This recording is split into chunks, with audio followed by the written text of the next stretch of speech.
साथियों, एक सवाल जो अक्सर हमारे कमेंट बॉक्स में आता है, लोन डिफॉल्ट को लेकर हमने हमारे सोशल मीडिया प्लेटफॉर्म पे अनेकों वीडियो पोस्ट कर रखे हैं, लेकिन कई बार कई दर्शक साथियों द्वारा सवाल किया जाता है कि सर, लोन लेने वाले की मृत्यु हो गई तो।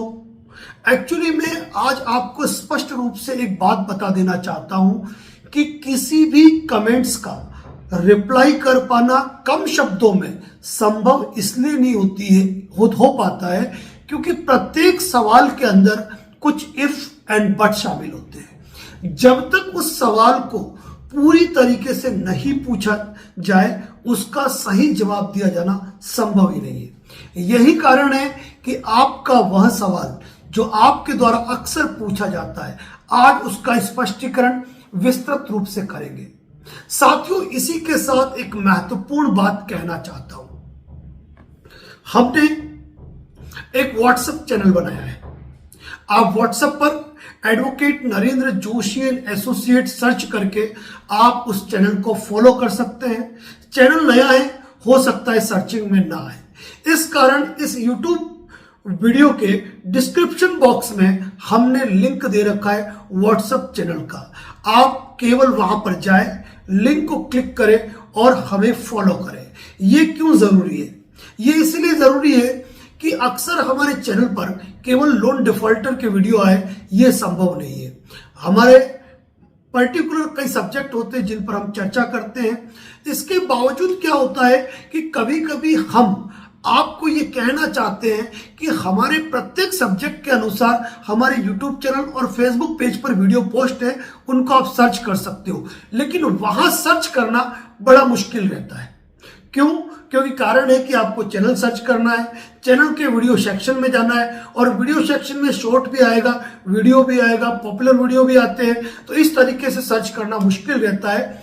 और दूसरी बात यह है कि कई बार हम अपने शब्दों के माध्यम से, अपनी लेखनी के माध्यम से, किसी अखबार की कटिंग के माध्यम से, या कोई यूनिक चीज जो कि फेसबुक और यूट्यूब पर पोस्ट नहीं हो सकती है, हम उसको भी पोस्ट करने का प्रयास करते हैं, तो वो प्रयास व्हाट्सएप चैनल पर संभव हो पाएगा। इसीलिए यदि आपने हमें फेसबुक पर फॉलो कर रखा है, इंस्टाग्राम पर फॉलो कर रखा है, और यदि आपने हमें फॉलो कर रखा है, उस पर इस YouTube पे सब्सक्राइब कर रखा है, तो केवल और केवल आज आपसे निवेदन है कि आप डिस्क्रिप्शन बॉक्स में जाकर जो लिंक पे व्हाट्सएप का दे रखा है चैनल, उसको क्लिक करके आप व्हाट्सएप पर हमें फॉलो करें, ताकि हमारी हर जानकारी वहां पर सहज रूप से पोस्ट हो सके और आपके लिए अच्छी जानकारी उपलब्ध हो सके। अब आते हैं टॉपिक पर। साथियों, होता क्या है कि कई बार लोन लेने वाले व्यक्ति की असामयिक डेथ हो जाती है, निधन हो जाता है। अब घर का जो मुखिया है, लोन उसी के नाम पे होगा। जाहिर सी बात है, घर में अगर पत्नी हाउसवाइफ है, उसके नाम पे लोन नहीं होगा। बच्चे यदि पढ़ रहे हैं, कॉलेज में है, स्कूल में है, या जॉब भी नए नए लगे हैं, तो ये भी जरूरी नहीं है कि उनके नाम पर भी लोन हो। मेन रूप से जो लोन का बर्डन होता है, जो कर्जे में होता है या जिसने लोन लिया है, वह होता है घर का मुखिया। और घर का मुखिया घर के रीढ़ की हड्डी होता है। घर में सुबह उठकर चाय बनाने के लिए दूध से लेकर शाम को सोने तक जिन जिन बुनियादी जरूरतों की आवश्यकता होती है, वह सारी घर के मुखिया द्वारा, यानी कि हेड ऑफ द फैमिली, जो कि रीढ़ की हड्डी है, उस व्यक्ति द्वारा तय किया जाता है। अब चाहे बच्चों के एजुकेशन की फीस जमा करानी हो, बुनियादी चीजों को खरीदना हो, घर में कोई सामान लाना हो, घर की, कार की, बाइक की, पर्सनल लोन, सिक्योर्ड अनसिक्योर्ड जो भी लोन है, उन सब की ईएमआई का जो भुगतान होता है, वह संपूर्ण किया जाता है उस घर के मुखिया द्वारा। अब उस घर के मुखिया का ही किसी कारण असामयिक निधन हो गया, उसकी डेथ हो गई। अब ऐसी स्थिति में क्या लोन माफ हो जाएगा? क्या लोन भरना ही नहीं पड़ेगा? आज इन्हीं मुद्दे पर हम चर्चा कर रहे हैं। सबसे पहले हमें मैक्सिमम सवाल पूछा जाता है कि सर, क्रेडिट कार्ड के बारे में, तो मैं यहां पर्टिकुलर क्रेडिट कार्ड की बात नहीं करूंगा। या लोन को दो भागों में बांटा जाता है, एक सिक्योर्ड लोन, एक अनसिक्योर्ड लोन। सिक्योर्ड लोन वो है जिस प्रॉपर्टी की बिना पर, जिस प्रॉपर्टी को मॉर्गेज रखते हुए हायर एंड परचेज एग्रीमेंट के तहत आपको लोन दिया गया है। दूसरा होता है अनसिक्योर्ड लोन। अनसिक्योर्ड लोन की डेफिनेशन ये है कि केवल और केवल उस व्यक्ति की जो क्रेडिट हिस्ट्री है, जो उसकी इकोनॉमिकल क्रेडिट हिस्ट्री है और उसका जो सिविल स्कोर है, उसके जो ट्रांजैक्शंस है, उसके बेस पर कंपनी द्वारा जो लोन दिया गया है, बैंक द्वारा जो लोन दिया गया है, वह कहलाता है कुल मिलाकर अनसिक्योर्ड लोन। अब यहां पर भी मैं एक बात कहना चाहूंगा, एक होता है गवर्नमेंट सर्वेंट यानी कि राजकीय कर्मचारी।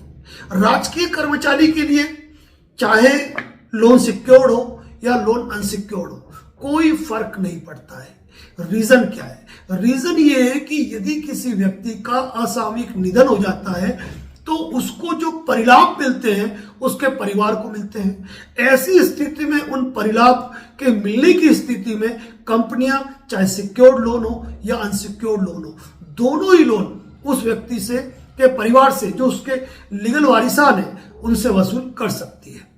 लेकिन यहां पर एक बात कहना चाहूंगा, चाहे बिजनेसमैन हो चाहे एक आम व्यक्ति हो, यहां पर चाहे सिक्योर्ड लोन हो चाहे अनसिक्योर्ड लोन हो, आजकल जितनी भी एनबीएफसी कंपनी है ना, सबसे पहले जब लोन कराती है मैक्सिमम ये कोशिश करती है कि वह जिस प्रॉपर्टी का लोन कर रही है ना, उस प्रॉपर्टी पर का भी इंश्योरेंस करवाती है और उस लोनी का, जिसने की लोन लिया है, उसका भी इंश्योरेंस करवाती है। और यदि आपने कोई लोन ले रखा है या कोई लोन लेने वाले हैं, तो ये मेरा फ्रेंडली सजेशन है कि यहां पर आपको अपने लोन का इंश्योरेंस करवाना चाहिए। अब यदि आपने कोई सिक्योर्ड लोन लिया और आपने इंश्योरेंस करवा रखा है, तो ऐसी स्थिति में यदि आपके साथ कोई कैजुअलिटी हो जाती है और आप इस दुनिया में नहीं रहते हैं, तो उस लोन को रीपे करने की जो जिम्मेदारी होती है वह पूरी तरीके से इंश्योरेंस कंपनी की होती है। यहां पर यह ध्यान रखना भी जरूरी है आपको कि जब उस व्यक्ति की डेथ हो गई तो उस व्यक्ति के डेथ सर्टिफिकेट के साथ में जो लीगल वारिसान है, उनको अपने आधार कार्ड और उनके आधार कार्ड की कॉपी के साथ जो एनबीएफसी बैंक या कंपनी है, उनको जाकर एप्लीकेशन देनी पड़ती है और क्लेम फॉर्म फाइल करना पड़ता है। उस डेथ की डेट के बाद, यानी कि डेट ऑफ डेथ जो है, मृत्यु की जो तारीख है, उसके पश्चात जो भी लायबिलिटी हो, उस संपूर्ण लायबिलिटी की जिम्मेदारी जो है वह इंश्योरेंस कंपनी की होगी। और यदि उस व्यक्ति का निधन हो गया और उसने कोई भी बीमा नहीं करवा रखा है, लोन का कोई भी इंश्योरेंस नहीं करवा रखा है और उसकी सिक्योर्ड प्रॉपर्टी है, लोन सिक्योर्ड है, ऐसी स्थिति में बैंक उस मॉर्गेज प्रॉपर्टी से अपनी राशि की वसूली कर सकता है। अब यहां पे एक बात बता दूं, कई बार ऐसी चीजें भी सामने आती हैं कि व्यक्ति ने किसी दबाव में अपने जीवन को त्याग दिया, सुसाइड कर लिया। अब ऐसी स्थिति के अंदर यदि कोई व्यक्ति सुसाइड करता है और उसका लोन इंश्योर्ड है, टेक्निकल बात है, गौर कीजिएगा, और उस बात को 1 साल बीत चुका है इंश्योरेंस करवाने के बाद, तो ऐसे मामले के अंदर जो सुसाइड भी है उसको सामान्य मृत्यु में कंसीडर किया जाता है और इंश्योरेंस का लाभ मिलता है। क्योंकि ये उपधारणा की जाती है कि कोई व्यक्ति 1 साल पहले प्रॉपर्टी पे लोन ले, उसका इंश्योरेंस कराए, तो 1 साल बाद वह इस प्रकार का प्लान मतलब पहले से प्री प्लान ऐसा नहीं करेगा। इस चीज को ध्यान रखने की आवश्यकता है। अब यहां पर यह भी ध्यान रखने की आवश्यकता है कि यदि उस व्यक्ति ने अनसिक्योर्ड लोन लिया है, क्रेडिट कार्ड है, पर्सनल लोन है, बिजनेस लोन है, और उस लोन में यदि घर के लोग गारंटर नहीं है, यदि उस लोन में को एप्लीकेंट नहीं है, ऐसी स्थिति के अंदर यदि उन लोगों ने जो लोनी है जिसकी डेथ हो गई उसकी किसी संपत्ति को प्राप्त नहीं किया है, तो ऐसी स्थिति में बैंक हो या एनबीएफसी हो, वह अपने लोन को रिकवर नहीं कर पाएगी उनके वारिसान से। लेकिन मान लीजिए कि 10-20 लाख का लोन है, जो लोनी था उसके नाम पे 1 CR की प्रॉपर्टी थी, मतलब 1 करोड़, और उस 1 करोड़ की प्रॉपर्टी को उनके वारिसान ने प्राप्त किया है। ऐसी स्थिति में बैंक उनके परिवार से उस ऋण की वसूली कर सकती है, लेकिन उसके लिए न तो रिकवरी एजेंट का हरेसमेंट चलने वाला है और न ही उसके लिए कोई आर्बिट्रेशन का प्रोसेस चलने वाला है। ऐसी स्थिति में आर्बिट्रेशन का नोटिस आता भी है तो उनके विधिक वारिसान की तरफ से उत्तर दे दिया जाएगा, और ऐसी कंडीशन में यदि सामने वाला बैंक या एनबीएफसी यदि उस लोन की रिकवरी करना चाहता है तो उसके लिए उन्हें कोर्ट में सिविल सूट फाइल करना पड़ेगा, और उस सिविल सूट का समन प्राप्त होने पर जो उनका पक्ष है, जो उनके लीगल वारिसान है, वो उसको अपोज कर सकते हैं, उस केस को लीड कर सकते हैं।